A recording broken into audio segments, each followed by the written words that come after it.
أعوذ بالله من الشيطان الرجيم. بسم الله الرحمن الرحيم. وقالوا اتخذ الله ولدا سبحانه بل له ما في السماوات والأرض كل له قانتون بديع السماوات والأرض وإذا قضى أمرا فإنما يقول له كن فيكون.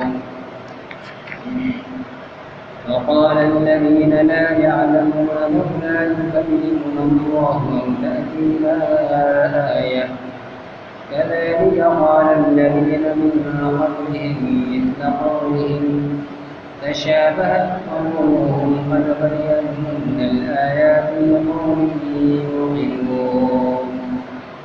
إنا أرسلناك بالحق بشيرا ونذيرا ولا تسأل عن أصحاب الجحيم.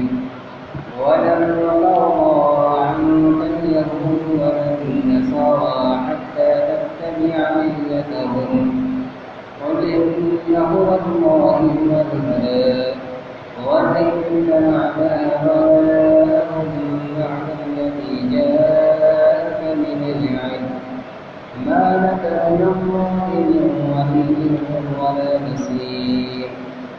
الذين آتيناهم الكتاب يتلونه حق تلاوته أولئك يؤمنون به ومن يكفر به فأولئك هم الخاسرون.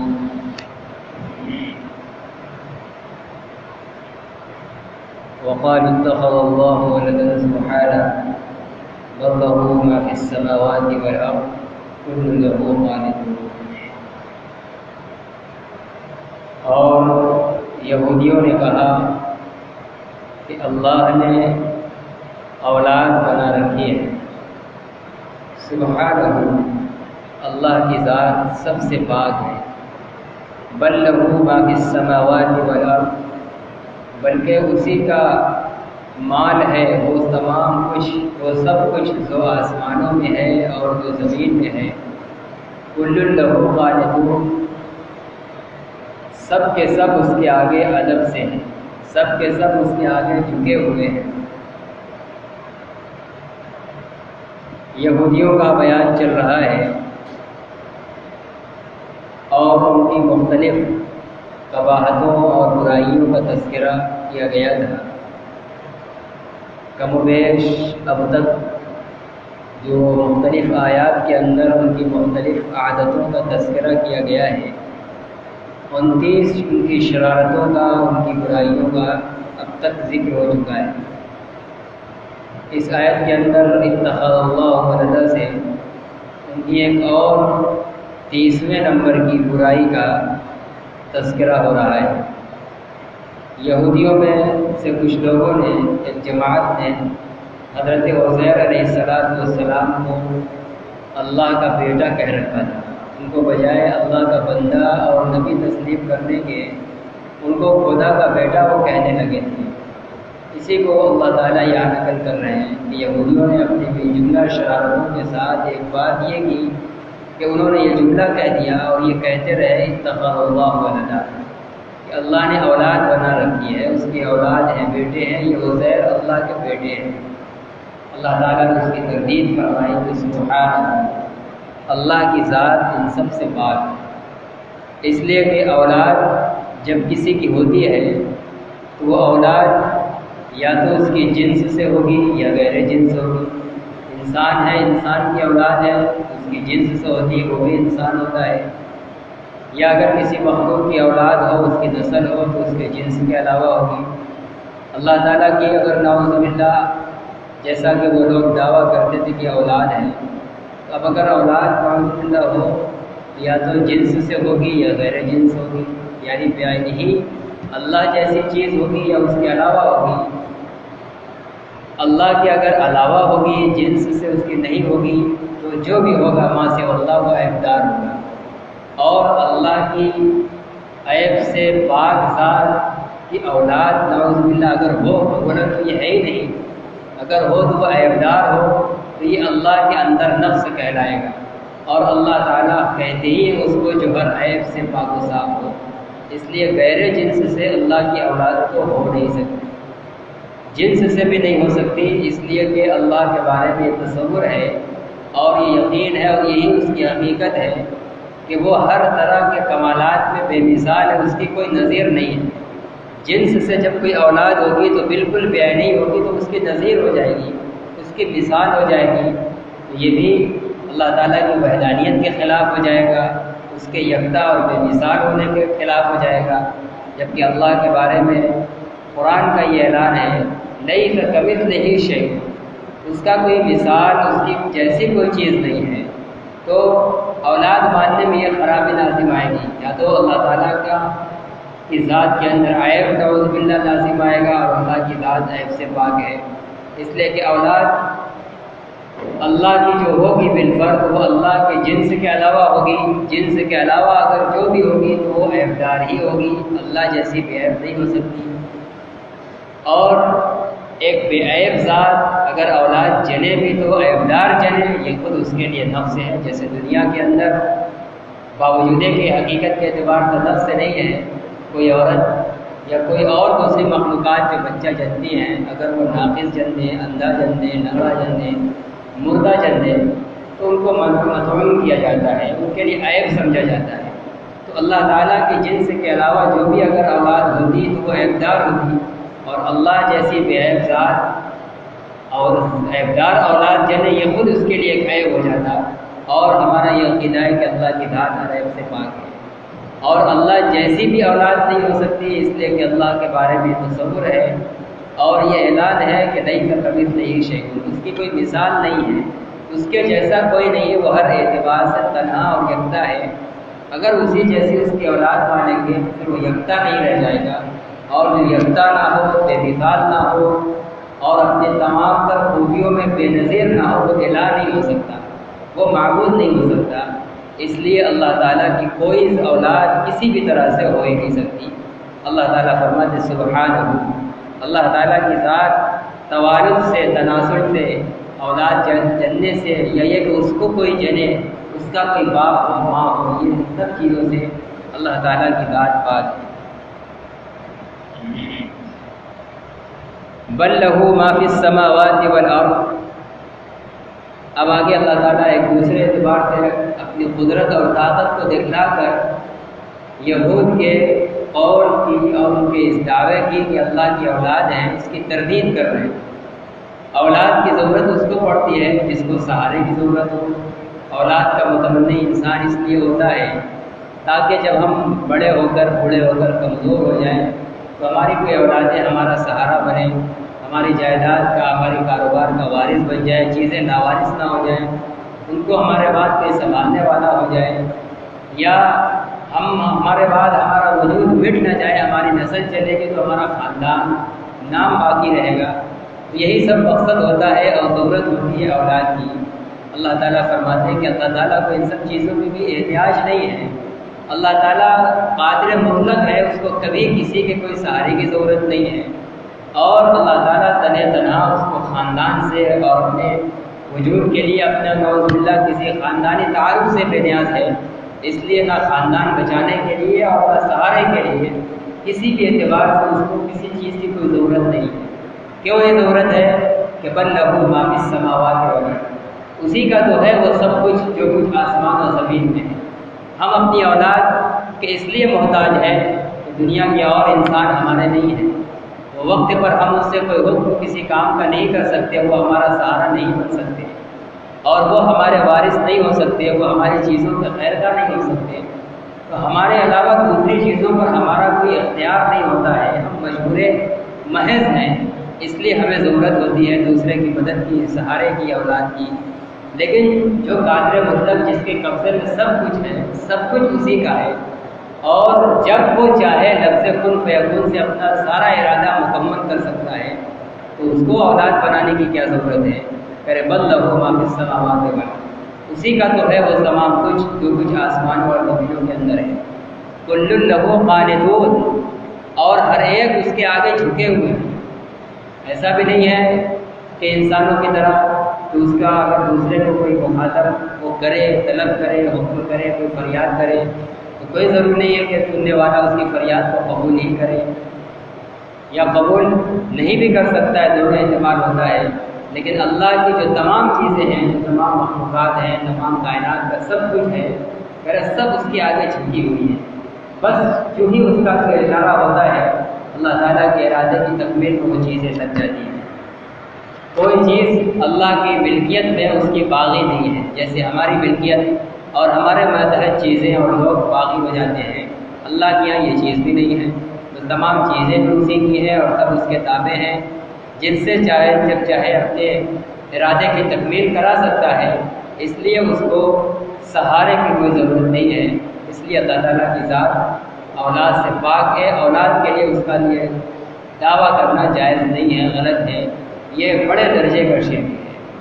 حدیث کے اندر فرمایا گیا ہے کہ یہ اللہ تعالیٰ پر بہتانوں میں بہت بڑا بہتان ہے کہ اس کے لیے اولاد کا دعویٰ کیا جائے، کسی کو اللہ کی اولاد ٹھہرایا جائے۔ جیسے یہود عزیر علیہ السلام کو کہتے تھے، عیسائی حضرت عیسیٰ علیہ السلام کو اللہ کا بیٹا کہتے تھے، اور مشرکین مکہ فرشتوں کو اللہ کی بیٹیاں کہہ بیٹھے تھے۔ اللہ تعالیٰ نے قرآن میں ایک جگہ کہا ہے تکاد السماوات يتفطرن ان دعوا للرحمن ولدا، یہ اللہ کے لیے اولاد کا دعویٰ کرنا، اللہ کے لیے اولاد کو ثابت کرنا، یہ اتنا خطرناک دعویٰ ہے، ایسا بھیانک دعویٰ ہے کہ قریب ہے کہ اس دعوے کی سنگینی سے آسمان و زمین پھٹ جائیں۔ اتنا خطرناک دعویٰ ہے کہ آسمان و زمین کو اس دعوے کو برداشت کرنے کی طاقت نہیں ہے، ایسا بڑا دعویٰ ہے، ایسا سنگین جرم ہے اللہ کے لیے اولاد کو ٹھہرانا۔ لیکن یہ یہود میں بہبود اور اسی طرح نصرانی اور مشرکین یہ سب اللہ کے لیے اولاد کو ٹھہرانے میں لگے ہوئے ہیں۔ اللہ تعالیٰ نے اس آیت کے اندر ان کے نظریے کی، ان کے دعوے کی پرزور تردید اور مذمت فرمائی۔ بدیع السماوات والارض، اللہ تعالیٰ ہی آسمان و زمین کو نئے سرے سے پیدا کرنے والا ہے، بغیر کسی نمونہ کے اس نے پیدا کر دیا، کوئی نمونہ نہیں تھا، کوئی اس کا معاون نہیں تھا، تو بغیر معاون کے اور نئی چیز آسمان و زمین کو اتنا بڑا بنا دیا، اس کو کسی معاون کی ضرورت نہیں پڑی، تو پھر آخر اس کو اولاد کی کیا ضرورت ہے جب اس نے تمام چیزوں کو نئے سرے سے وجود میں لا دیا ہے، جبکہ اب اس کے سامنے کوئی نمونہ نہیں تھا۔ حالانکہ دنیا کا کوئی بڑا سے بڑا انسان کسی بھی کام کو بغیر نمونے کی ایجاد نہیں کرتا ہے، کوئی نئی چیز ایجاد بھی کرتا ہے تو اس کے مختلف حصوں اور مختلف سامان اور پارٹ کے سلسلے میں دوسری کوئی چیزوں کا کوئی نہ کوئی نمونہ موجود ہوتا ہے۔ کچھ نہیں تو اللہ کی خلقت اور اس کی بناوٹ میں انسان غور کر کے کوئی نتیجے تک پہنچتا ہے، کسی نہ کسی درجے میں ہماری تخلیقات کے لیے ہماری بناوٹ کے آگے نمونہ ہوتا ہے۔ لیکن اللہ تعالیٰ نے ابتداءً جب کچھ نہیں تھا آسمانوں کو بنا دیا، کوئی نمونہ نہیں تھا، زمینیں بچھا دی، پھیلا دی، اور کتنی آرام دہ رہنے کے لیے، اگانے کے لیے، پینے کے لیے، ہر اعتبار سے مہیا چیزوں سے مہیا کر کے اللہ نے زمین کو بچھایا اور پیدا کیا ہے بغیر نمونے کے ابتداءً، اس کو بھلا اولاد کی کیا ضرورت پڑے گی؟ وَإِذَا قَضَىٰ أَمْرًا، اور اس کی طاقت و قوت اور قدرت مطلقہ کا یہ عالم ہے، اذا قضا امرن، جب وہ کسی کام کا ارادہ کرتا ہے، اس کی مشیت ہوتی ہے کہ کوئی کام ہونا چاہیے، کوئی فلاں چیز وجود میں آنی چاہیے، وَإِنَّمَا يَقُولُ لَهُ، تو وہ اس سے کہتا ہے، اس کام کے بارے میں کہتا ہے کن ہو جا، فَيَكُونُ، تو وہ ہو جاتا ہے۔ اور یہ بھی ہمارے اور آپ کے لیے بطور مثال کے ہیں، جو مختلف جگہوں پر قرآن کے اندر آتا ہے کہ اللہ تعالیٰ جب کسی چیز کو وجود میں لانا چاہتا ہے تو کہتا ہے کن ہو جا، تو وہ ہو جاتی ہے۔ یہ ہمارے ذہن کو اللہ تعالیٰ کی قدرت کے ہمارے ذہن سے قریب کرنے کے لیے ایک مثال کے طور پر ہے۔ اللہ تعالیٰ ایسے قادر ہے کہ ان کو کسی بھی وسیلے کی ضرورت نہیں ہے۔ ہم ایک مکان بنائیں گے، اینٹ کی ضرورت پڑے گی، سیمنٹ کی ضرورت پڑے گی، اینٹ اور سیمنٹ ہوں گے تب بھی اینٹ کو اینٹ سے جوڑنے کے لیے کرنی وغیرہ کی ضرورت پڑتی ہے، یعنی چھوٹے سے چھوٹے کام کو انجام دینے کے لیے اسباب کی اور آلات کے محتاج ہوتے ہیں۔ اللہ تعالیٰ کسی چیز کو وجود میں لانے کے لیے کسی بھی چیز کا محتاج نہیں ہے۔ اس کا حال تو ایسے ہی ہے کہ جیسے ہم مثلاً کہہ دیں کہ فلاں چیز ہو جائے تو وہ ہوگی، اللہ کا حال یہی صحیح ہے کہ بس گویا سمجھو کہ وہ کہتا ہے کہ چیز جو بھی اس کے مشیت میں آئے کہ یہ چیز ہونی چاہیے تو وہ کہتا ہے کہ ہو جا، تو وہ چیز آنن فانن وجود میں آ جاتی ہے۔ یہ کن کہنے کی جو بات کہی گئی یہ بھی بطور مثال کے ہے، ورنہ اللہ تعالیٰ کی قدرت اتنی بڑی ہے کہ وہ لفظ کن کہنے کے بھی محتاج نہیں ہے۔ ایک کہنے کا بھی اگر محتاج اللہ کو مانا جائے تو پھر وہ اعلان نہیں ہو سکتا۔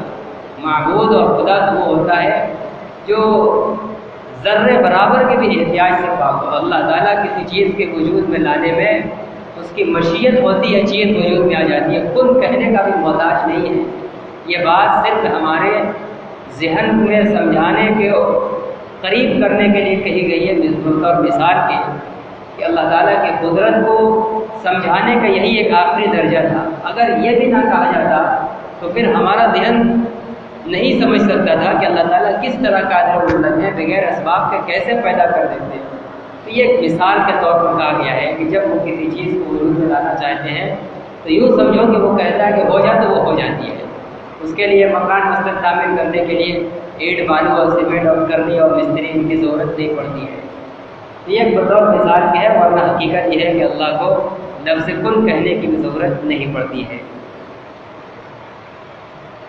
تو اللہ کی قدرت کا یہ حال ہے کہ وہ اپنے ارادے کی تکمیل میں، اپنے کاموں کی تکمیل میں کسی کا محتاج نہیں ہے، اور جو کچھ اس نے کیا ہے، آسمان و زمین کو وجود بخشا ہے، اتنی مخلوقات کو وجود بخشا ہے، قسم قسم کی فرشتوں کو وجود بخشا ہے، یہ سب کے سب بغیر نمونہ کہ اللہ نے اپنی قدرت سے تنہا کیا ہے، کوئی اس کا معاون نہیں تھا۔ جب ابتدان پیدا کرنے میں کوئی معاون نہیں رہا ہے بغیر نمونہ میں، تو اب آگے اس کو چلانے میں یا مختلف موقع پر اور نئی نئی چیزوں کو وجود میں لانے میں اس کو پھر اولاد کی کیا ضرورت پڑے گی؟ اور جب وہ ہمیشہ ہمیش کے لیے ہے، اس کی طاقت و قدرت کبھی پانچ ہونے والی نہیں ہے، تو پھر اس کو کسی خاص وقت میں جا کر کوئی سہارے کی کیا ضرورت پڑے گی کہ اس کے لیے اولاد ہو؟ اس لیے اللہ تعالیٰ اولاد کی احتیاج اور ضرورت سے پاک صاف ہے، ایسی چیزوں کو اس کو کوئی ضرورت نہیں ہے۔ اس کتاب کے اندر فرماتے ہیں خلاصہ کلام یہ کہ یہود و نصارہ اور مشرکین خدا کے لیے اولاد تجویز کرتے تھے۔ اول حق تعالیٰ نے سبحانہ کہہ کر اولاد سے اپنا پاک ہونا بیان فرما دیا، سبحانہ کہہ کر پاکی بیان فرما دی کہ اللہ کی ذات اس دعوے سے پاک ہے، اللہ کے لیے کوئی اولاد نہیں ہے۔ اس کے بعد چند وجوہات سے ان کا رد فرمایا ہے۔ اول یہ کہ یہ جو کچھ آسمان و زمین میں ہے وہ سب اس کی ملکیت ہے، اور اولاد ملکیت نہیں ہوتی، اولاد باپ کی ملکیت نہیں ہوتی ہے۔ اسی وجہ سے اگر آدمی اپنی اولاد کو بیچنا چاہے اس کو نہیں بیچ سکتا، اس کو کسی کو ہبہ اور ہدیہ کرنا چاہے اپنی اولاد چاہے لا کر کسی کو ہبہ کر دے وہ نہیں کر سکتا، اس لیے کہ اس کے اوپر تصرف نہیں ہے۔ اور اولاد نابالغی میں اگر کسی باپ نے ناجائز تصرف کر بھی دیا ہے تو بالغ ہونے کے بعد وہ اولاد کا اختیار ہوگی، وہ جہاں چاہے جا سکتی ہے۔ تو اولاد کسی کی ملکیت نہیں ہوتی، اور اللہ کہہ رہے ہیں کہ زمین کے اندر جتنی بھی مخلوقات ہیں، انسان غیر انسان جاندار بے جان، سب اللہ کی ملکیت ہے، اور اولاد ملکیت نہیں ہوتی تو یہ چیزیں اللہ کی اولاد کیسے ہو سکتی ہیں؟ اور جو کچھ بھی ہے آسمان و زمین میں، عزیر بھی انہی میں سے ہے، عیسیٰ بھی انہی میں سے ہے، فرشتے بھی انہی ما فی السماوات والارض میں سے ہیں، وہ بھی زمین و آسمان کی مخلوقات میں سے ایک مخلوق ہیں، اور اللہ تعالیٰ سب کے بارے میں کہہ رہے ہیں کہ سب اس کی ملکیت ہے۔ تو عزیر بھی اللہ کی ملکیت ہے، عیسیٰ بھی اللہ کی ملکیت ہے، فرشتے بھی اللہ کی ملکیت ہے، ہم سب اللہ کی ملکیت ہیں۔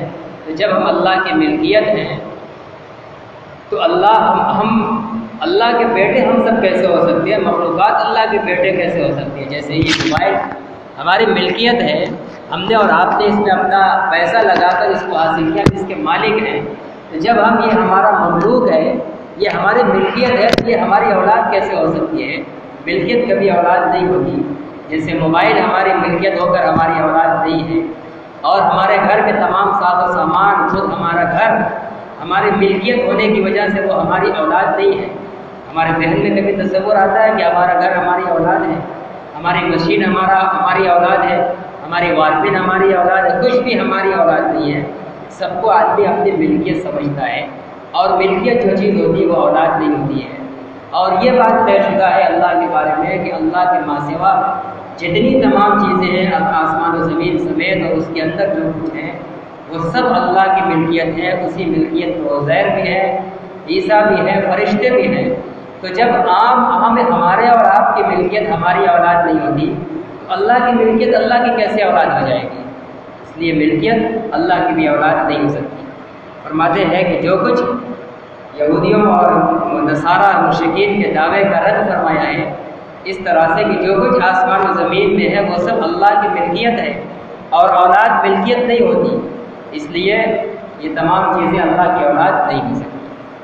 دوسری وجہ اس طرح سے تردید فرمائی ہے یہودیوں کے دعوے کی, کل لہو قانتون, کہ تمام کائنات اس کی تابع دار اور اس کے ارادہ و مشیت کے تابع ہیں. دنیا کی جتنی چیزیں ہیں سب کچھ اس کے ارادے کے تابع ہیں.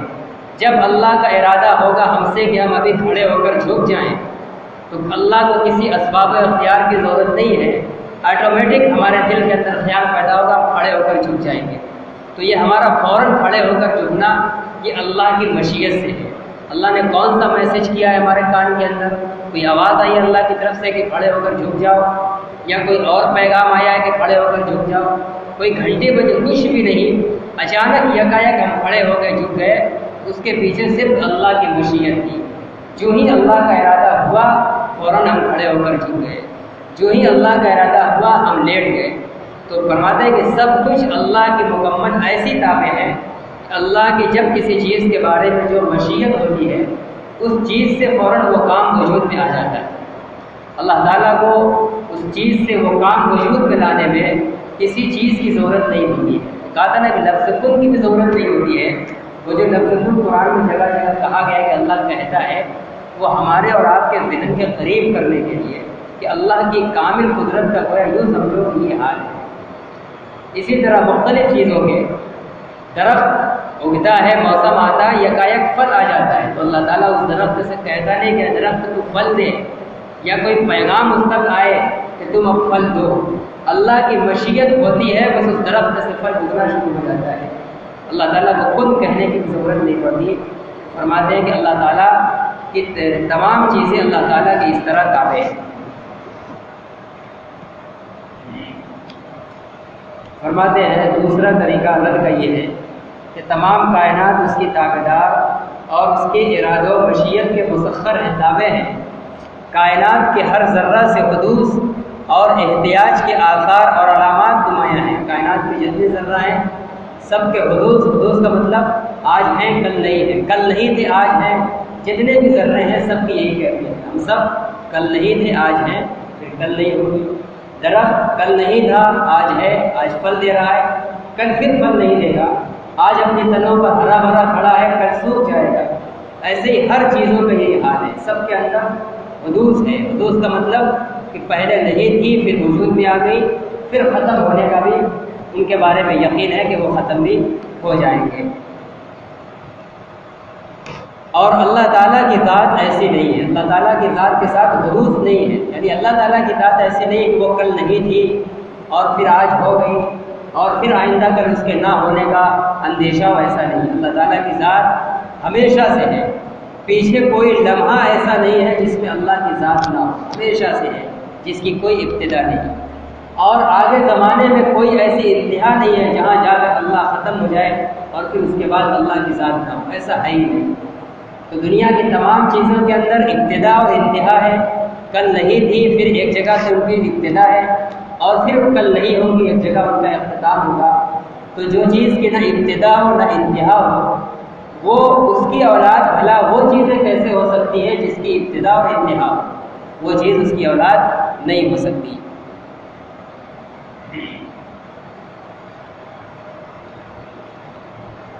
تو اس آیت کے اندر بڑے پرزور انداز کے اندر اللہ تعالیٰ نے یہود و نصارہ اور مشرکین کے اس دعوے کی تردید فرمائی ہے کہ اللہ تعالیٰ کا کوئی بیٹا اور کوئی اس کی اولاد نہیں ہو سکتی. یہ سراسر ظلم ہے اور بہت ہی خطرناک اور سنگین دعویٰ ہے. اتنا سنگین دعویٰ ہے جیسا کہ میں نے بھی کہا تو قرآن میں کہا گیا ہے کہ قریب ہے کہ ان کی سنگینی سے آسمان و زمین پھٹ جائیں.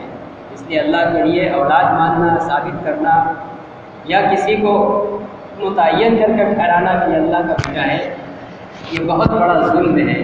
اور یہ بہت بڑا شرک اور کفر ہے جس کو کبھی معاف نہیں کیا جا سکتا اگر انسان اس عقیدے پر مر گیا۔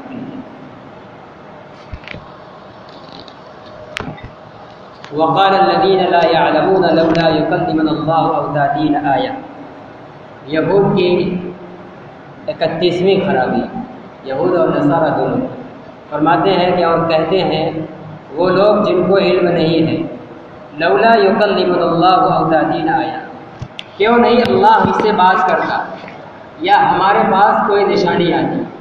یہود و نصارہ اپنے نبیوں سے کہا کرتے تھے کہ انہی کو ملا تھا اللہ تعالیٰ، انہی کے پاس اللہ تعالیٰ انہی سے بات کرتا ہے یا انہی کے پاس فرشتہ لے کر وہی بھیجتا ہے، اللہ تعالیٰ ہم سے کیوں نہیں بات کرتا؟ اللہ تعالیٰ اگر ہم سے اپنی عبادت کروانا چاہتے ہیں تو اللہ تعالیٰ ان کو عیسیٰ کو موسیٰ کو کیوں بھیج رہے ہیں؟ اللہ تعالیٰ ڈائریکٹ ہم سے بات کر لیں، یا جو فرشتہ عیسیٰ اور موسیٰ کے پاس بھیج رہے ہیں وہ یہ لے کر وہ ہمارے پاس بھیج دے۔ تو یہود اس طرح کی یہ بھی ایک جھوٹی بات کرتے تھے۔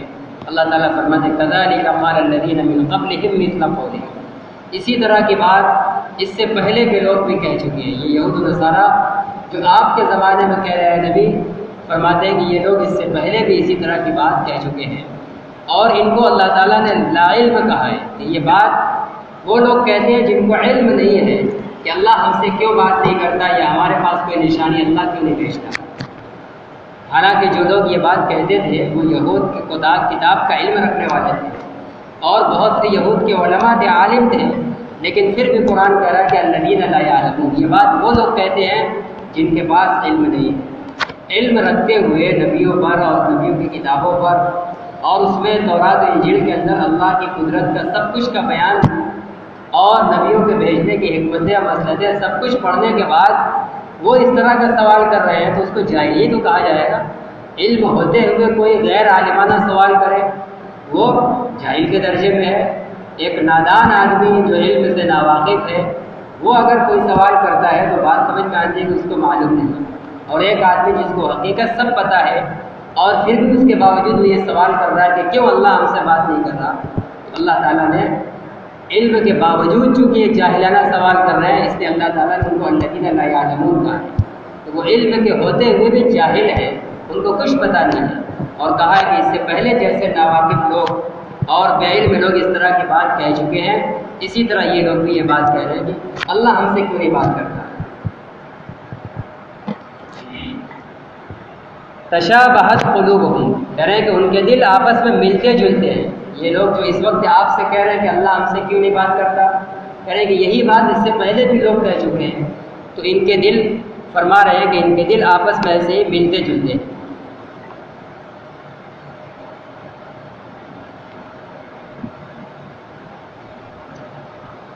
یعنی اس زمانے کے کافر اگرچہ پہلے زمانے کے کافروں سے بہت دور ہیں اور آپس میں کوئی سلسلہ وصیت بھی نہیں ہے، پہلے والوں نے ان بعد والوں کو کوئی وصیت بھی نہیں کی کہ میرے بعد تم نے ابھی ایسا سوال کرنا، دونوں کے درمیان ایک دوری ہے۔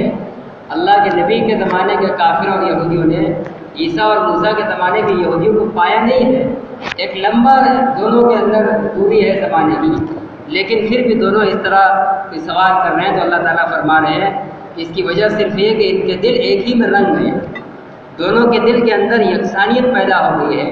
اسی طرح جیسے شبہے کے اندر وہ مبتلا تھے اور وہ یہ خیالات لاتے تھے کہ اللہ ہم سے کیوں نہیں بات کرتا، تو ان بعد والوں کے دل کی بھی کیفیت اسی میں ہو چکی ہے، ویسے ہی دل رنگ چکا ہے، اسی لیے اس طرح کے سوالات وہ بھی کر رہے ہیں کہ اللہ تعالیٰ ہم سے کیوں نہیں بات کرتے، یا اللہ تعالیٰ ہمارے پاس کوئی نشانی اور کوئی معجزہ ہمارے پاس کیوں نہیں بھیجتے تھے تاکہ ہم اللہ کو پہچان جائے، یا ایسی کوئی نشانی ڈائریکٹ ہمارے پاس بھیج دیں تاکہ ہم آپ کی نبوت کو پہچان جائیں۔ قد بینا الآیات لقوم یوقنون، اللہ تعالیٰ فرماتے ہیں کہ جو لوگ یقین رکھتے ہیں ہم نے یقین رکھنے والوں کے لیے نشانیاں بیان کر دی ہیں، ہم نشانیاں بیان کر چکے ہیں یقین رکھنے والوں کے لیے۔ وہ نشانیاں کیا ہیں؟ آپ صلی اللہ علیہ وسلم کے آگے درختوں کا، پتھروں کا جھکنا اور بہت سی بے جان مخلوقات کا آپ کو سلام کرنا، یہ جو سب تھے آپ کے سامنے، اور مختلف مواقع پر جانوروں کا آ کر بات کرنا، جیسا کہ ایک موقع پر ایک اونٹ نے آ کر اپنے مالک کی شکایت کی تھی کہ مالک ان کو بہت بھوکا رکھتا تھا، وقت سے کھانا نہیں کھلاتا تھا اس اونٹ کو، اور اس کی طاقت سے زیادہ بوجھ لاتا تھا۔ اس اونٹ نے آ کر اللہ کے رسول سے اپنی زبان سے اپنے مالک کی شکایت کی تھی۔ تو اس طرح جانوروں کا آ کر بات کرنا یا اور کسی سے کیوں نہیں بات کر لیتا؟ دنیا میں ہے کوئی طاقت نبیوں کے علاوہ جس سے اس طرح کا کوئی خلاف عادت واقعہ ہوا ہو؟ ہے اس کائنات کے اندر جناب محمد رسول اللہ صلی اللہ علیہ وسلم کے علاوہ جس سے کسی اونٹ نے بات کیا ہو، جس کے آگے درختوں اور پتھروں نے جھک کر سلام کیا ہو؟ تو یہ سب کچھ اللہ تعالیٰ کے یہ سب خود نشانیاں ہیں اس بات کی کہ آپ کوئی عام آدمی نہیں ہیں، آپ اللہ کے کوئی برگزیدہ بندے ہیں، آپ پیغمبر ہیں۔ تو جو لوگ یقین رکھنا چاہتے ہیں ان کے لیے یہی سب نشانیاں کافی ہیں، اور جن کو ماننا نہیں ہے ان کو سامنے آپ کتنی نشانیاں لاتے چلے جائیں، ایک کے بعد دوسرے، تیسرے کے بعد تیسرے، بڑی سے بڑی کا مطالبہ کرتے چلے جائیں گے، اور ہر مطالبہ پورا ہونے کے بعد وہ مانیں گے نہیں۔ جیسے صالح علیہ السلام سے ان کی قوم نے مطالبہ کیا کہ اگر آپ سچے نبی ہیں تو آپ اس پہاڑ سے ابھی ایک اونٹنی نکالیے، اور جس اونٹنی کے پیٹ کے اندر 10 مہینے کا حمل اور بچہ بھی ہو۔ آپ نے اللہ سے دعا کی اور اشارہ کیا، اور 2 حصوں میں پہاڑ پھٹا اور بیچ سے ایک اونٹنی نکلی جس کے پیٹ کے اندر 10 مہینے کا بچہ، اور فوراً اس سے بچہ جنا۔ لیکن پھر بھی ان لوگوں نے نہیں مانا، ان کے مطالبے پر وہ نشانی پوری ہوئی، لیکن ان لوگوں نے نہیں مانا، انکار کر دیا۔ تو نہ ماننے والوں کے لیے بڑی سے بڑی نشانیاں بھی ناکافی ہیں، اور ماننے والوں کے لیے ہلکا سا اشارہ بھی کافی ہے۔ تو اللہ تعالیٰ فرماتے ہیں کہ جو لوگ ماننے والے ہیں ہم نے ان کے لیے بہت سی نشانیاں بیان کر دی ہیں، اور جو نہیں ماننے والے ہیں ہمیں ان کی کوئی پرواہ نہیں ہے، ہمیں ان کی کوئی پرواہ نہیں ہے۔ جن کو ان نشانیوں کو دیکھ کر شہادت دینا ہم کو، ہم اپنی مرضی سے اور اپنی حکمت کے مطابق نبیوں کو معجزہ اور نشانیاں دیتے ہیں۔ کسی انسان کے مطالبے پر یا خود اس نبی کے مطالبے پر ہم کوئی معجزہ نہیں دیتے ہیں۔ یہ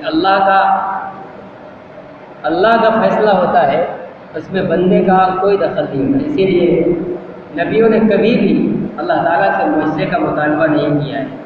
قوموں کے ڈھنڈائی پر پچھلے نبیوں نے اپنے اللہ کے سامنے دعائیں تو کی ہیں، لیکن مانگا ہو کہ آپ ہمیں یہ معجزہ دے دیجیے، ایسا کسی نبی سے ثابت نبیوں نے خود نہیں مقرر کیا ہے۔ اور قرآن میں جگہ جگہ اللہ کے نبی سے کہلوائے گا کل لا املک، آپ کہیے کہ میں کسی چیز کا مالک نہیں ہوں، آپ کہیے کہ مجھے کسی چیز کا علم نہیں ہے۔ جگہ جگہ اپنی بے بسی اور اپنی لا علمی کا نبیوں سے اظہار کرایا گیا ہے کہ ہم سب صرف اللہ کے ایک پیغمبر ہیں، اللہ کے ایک بندے ہیں، ہم بندے اور پیغمبر اللہ کے ہیں، اس لیے ہم امت کے لیے، قوموں کے لیے بہت اونچا مقام رکھتے ہیں، لیکن اللہ کی الوہیت اتنی بلند ہے کہ ہم ان کے بندے ہو کر امتیوں کے مقابلے میں بہت عالیشان ہونے کے باوجود بھی اللہ کے آگے ہم مشہور محض ہیں۔ ہم اپنی مرضی سے کوئی ایک معجزہ ظاہر نہیں کر سکتے، اور اپنی مرضی سے کوئی ایک حکم بیان نہیں کر سکتے۔ تمام نبیوں سے یہی کہلوایا گیا ہے، اور قرآن میں ہمارے نبی صلی اللہ علیہ وسلم سے جگہ جگہ کہلوایا گیا ہے۔ غیب کی خبروں کا مطالبہ کیا، کہلوا دیا گیا کہیے قل لا اعلم الغیب، کہیں بھی کسی بات کو اور کسی مطالبے کو نبی کو اپنے اوپر لینے کا اختیار نہیں دیا گیا، فوراً کہا کہ آپ کہیے کہ مجھے غیب کا علم نہیں ہے۔